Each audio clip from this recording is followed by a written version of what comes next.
नमस्कार मित्रों, objection killer के नए एपिसोड में आपका स्वागत है। आपने अक्सर किताबों में पढ़ा होगा कि भारत डाइवर्स कंट्री है। यहाँ हर धर्म के लोग शांति और सद्भावना से रहते हैं। वो एक दूसरे के धर्म तथा आस्था का आदर करते हैं। परंतु जैसे ही आप टेलीविज़न या सोशल मीडिया में देखते या सुनते हैं तो सच्चाई बिल्कुल विपरीत नज़र आती है। पहले बताई गई बातें जो आपने किताबों और कवियों द्वारा पढ़ी और सुनी थी, सब आधी और एक तरफा नज़र आती है, जो सुनने और पढ़ने में तो बहुत अच्छा लगता है पर वास्तविकता से कोसों दूर है। अखबार से लेकर टीवी और टीवी से लेकर सोशल मीडिया तक प्रतिदिन 2-4 समाचार ऐसे मिल ही जाते हैं जो मन को विचलित कर देते हैं। समाज में एक वर्ग दूसरे वर्ग से खुद को महान और शक्तिशाली साबित करने में अक्सर व्यस्त रहते हैं, क्योंकि समाज में मौजूद अलग अलग धर्म और संप्रदाय के बीच कॉन्फ्लिक्ट होना एक आम बात है।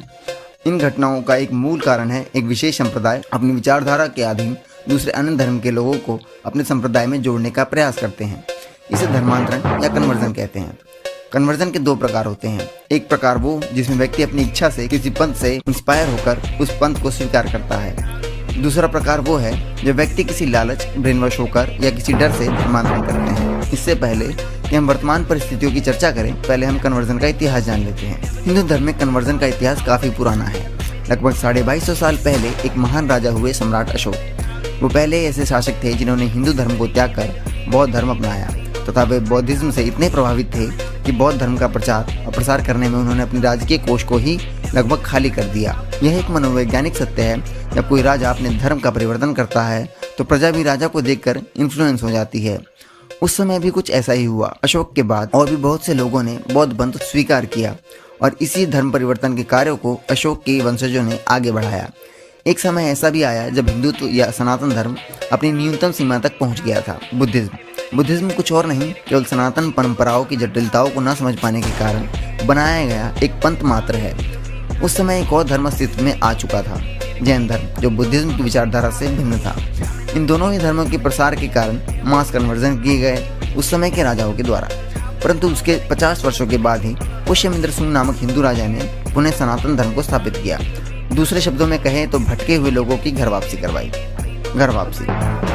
ऐसा माना जाता है कि हिंदू या सनातन धर्म विश्व का सबसे प्राचीन धर्म है और आदिकाल में केवल सनातन धर्म ही संपूर्ण पृथ्वी पर था। इसलिए हिंदू धर्म में कन्वर्जन का कोई कॉन्सेप्ट नहीं है। ऐसा कहा जाता है कि उस समय कोई और पंथ या संप्रदाय था ही नहीं जब सनातन की फिलॉसफी गढ़ी गई थी। वापस लौटते हैं पुष्यमित्र सुंग पे। सुंग वंश ने 112 वर्षों तक शासन किया। उसके बाद आने वाले वंशजों ने फिर से नास्तिकता को बढ़ावा देना शुरू किया। ये सब राजनीति और समाज की कुसंगतियों से प्रेरित था। उस समय फिर से बुद्धिज्म का कन्वर्जन का खेल शुरू हो गया। ये सब अगले 600 सालों तक चलता रहा। फिर एक महान आदि गुरु शंकराचार्य ने 32 वर्षों के त्याग और अपने ज्ञान के बल से बुद्धिज्म को फिर से भारत की भूमि से लगभग अदृश्य कर दिया। 11वीं शताब्दी में फिर से बुद्धिज्म ने पैर पसारने की कोशिश की, परंतु केवल विफलता ही हाथ लगी। Entry of Islam. बुद्धिज्म के बाद इस्लाम भारत में पहुंचा जब कुछ राजनीतिक विसंगतियों के कारण दिल्ली पे इस्लामिक शासन स्थापित हुआ और फिर कन्वर्जन के लिए खूनी संघर्ष शुरू हुआ। लोगों को जबरन कन्वर्ट किया जाने लगा। बौद्ध, हिंदू और जैन तीनों छिपकर रहने लगे। फिर भी इस्लामी शासकों ने काफी हिंदू, बौद्ध, जैन धर्म के लोगों का इस्लामीकरण किया।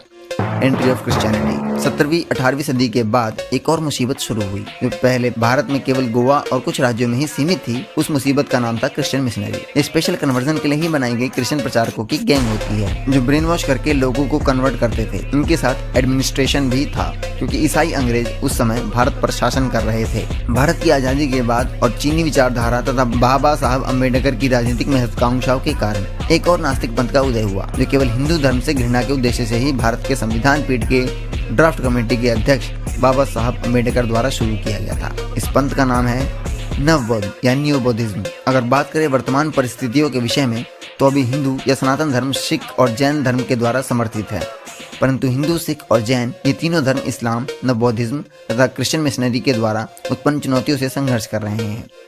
ये तीनों संप्रदाय केवल कन्वर्जन करके अपनी जनसंख्या बढ़ाना चाहते हैं ताकि पूरे विश्व पर इनका अधिकार हो।